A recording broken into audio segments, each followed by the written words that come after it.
Today I'm behind the wheel of something extremely special. It's also something of particular significance to me personally, but we'll get to that later.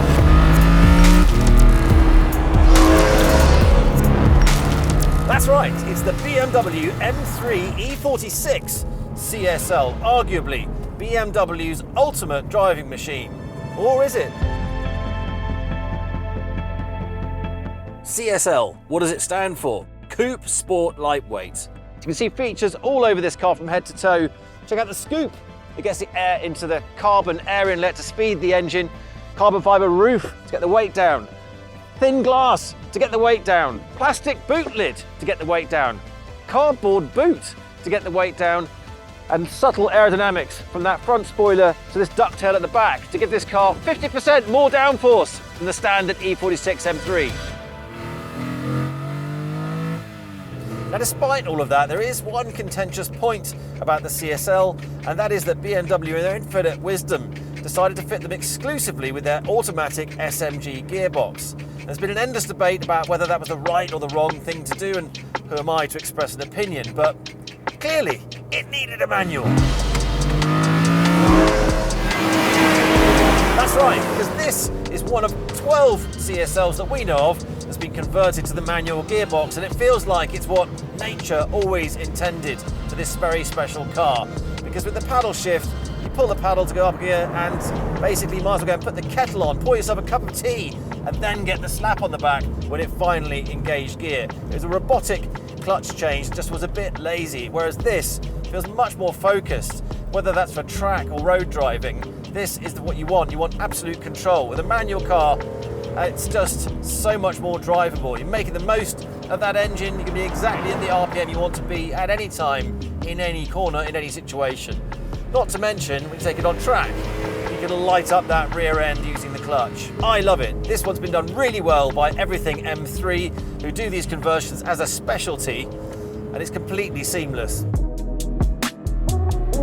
They just don't make them like this anymore. In fact, compare this car to the modern M3s. In fact, let's compare it to the M3 Touring, which I know pretty well from a recent film we did on DRIVETRIBE.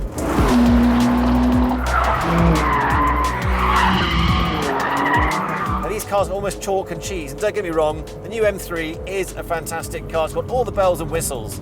But this old school car with its hydraulic power steering, you really feel the engagement because the steering wheel is actually connected to the front wheels, unlike electric power steering where there's not even a connection. You get much more visceral feedback with this old M3.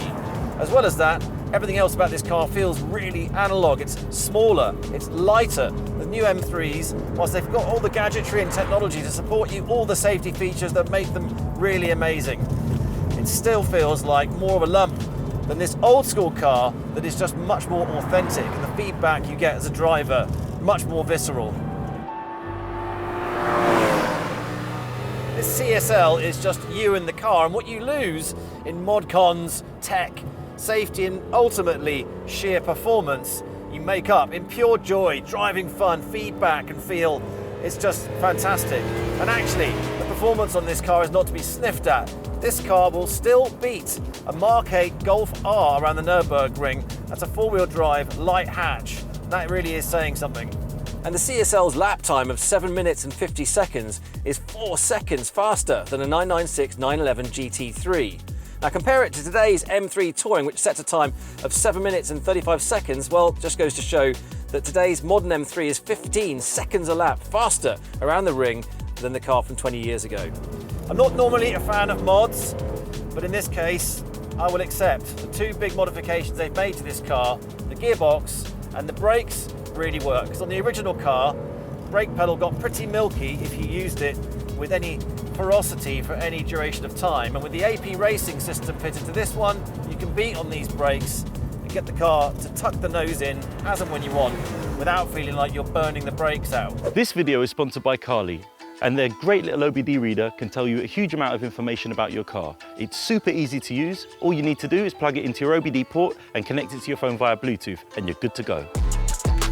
This is Eve, the marketing manager's BMW 123D. Today we're going to give it a quick checkup to help prevent her blowing up another BMW in the future. So we've plugged in the OBD2 reader, And now we're just doing a diagnostic scan to find out if this car has any issues. So the diagnostic has completed and it's found 21 issues. One of the great features about Carly is if you're unsure of what the fault code means, you can click on the Smart Mechanic option, which will give you a detailed description and explanation of what the problem could be, and also an explanation on how to fix it. So this is a great way of really finding or getting to the root causes of problems without necessarily having to pay a huge amount of money for a mechanic to tell you what's wrong with your car. By doing routine checks like this, you can really keep on top of your car's issues, and it's really reassuring to know that you can resolve some of them yourself. Anyone who owns a car or is thinking of buying a car should download the free version of the app, because Carly has recently launched Car History Check. The History Checker is 100% free with an unlimited amount of checks for anyone who registers for the free version of the app, and no scanner is needed either. Anyone can find out if a car, van or motorcycle has been written off, stolen, clocked or on finance completely free, as well as a full MOT history data and any images should a car have any issues. Click the link in the description and use DRIVETRIBE24 for 15% off of your Carly adapter. Thank you to Carly for sponsoring this video. The original BMW suspension, which is quite tight, it's been lowered. It's got more aggressive brake. Putting the weight onto the front end works really, really well. So you get really positive steering. It's a little bit bumpy on a Welsh mountain road, but what it really does well is support this platform. You get really excellent support. So you're really quite confident of where the weight's going to be at any given time. And you need that in a BMW with all that weight in the front, with the engine, rear wheel drive. You want to be quite precise in feeling what the car is going to do next. It really works in your favour. So it's got shortened suspension travel, slightly stiffer suspension, stiffer bushing, stiffer mounting, and wider track, all of which is giving you better grip. All these small details make the CSL a massive improvement over a standard M3. It even weighs 110 kilograms less, and it's 17 horsepower up on the standard M3 thanks to its huge carbon airbox and cam fettling. Something else cool about this car is if you bought it when it was new, you could prove that you had a motorsport license, and BMW would remove the limiter, putting the top speed up to 174 miles per hour. So in my case, level unlocked. Love it. I love these compressions. This car just eats it up. When the weight shifts and you bottom out, you get loads of grip. It smashes the traction through the rear axle, and that beautiful melody pumping through the exhaust of this engine. It's so raspy. That straight six, 360 horse, tip of your toe. Really trim the chassis like a driver should be able to. It's got that tinny rattle that makes it really fun. The only BMW engine that comes close, that kind of ripping sound, that tinny sound, is the V10. But this, I think, actually has got really good torque, and I love the high revving nature. Peak power, 7,900 RPM. So you think you've maxed out at 6,000. No, keep pulling. Remember, this CSL is ultra rare, only 422 in the UK, and remember this one is one of 12, just 12, converted to a manual. The chances of finding one for sale is extremely low. However, this one is for sale with our friends at the Prestige Performance Collection. Click the link in the description to view the listing and browse some of their other incredible stock. The ergonomics, as you'd expect in a BMW, are excellent, although there's a couple of quirks with the CSL. For some reason, these seats are slightly canted back, so it lifts your legs up, which I'm not a huge fan of, but I'm slowly getting used to it. But the favourite feature for me is the rear windows, because when you press this button, they don't just go down, it opens them up and you get a nice little pull draft rather than that horrible helicopter blade effect you get when the pressure goes wrong when you open the windows. Now I've had an idea. There's a cafe up here that's popular with petrol heads. Let's see if this car piques anyone's interest.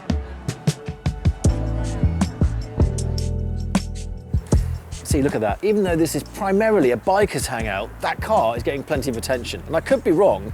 I don't think a modern M3 would have the same effect. Anyway, I said this car was special. Now I'm going to tell you why. I wonder how many of you figured this out yet, but it's the CSL that I first appeared in on Top Gear back in 2003 when the new Stig, the white Stig, was introduced following the death of the black Stig. It fell off the end of an aircraft carrier, ignominious death. So the pressure was on. For all I knew, it could have been one day of one on a show that eventually I'd be working for 8 years. Fantastic, that first day, getting used to all the cameras being around, Jeremy whipping up the audience.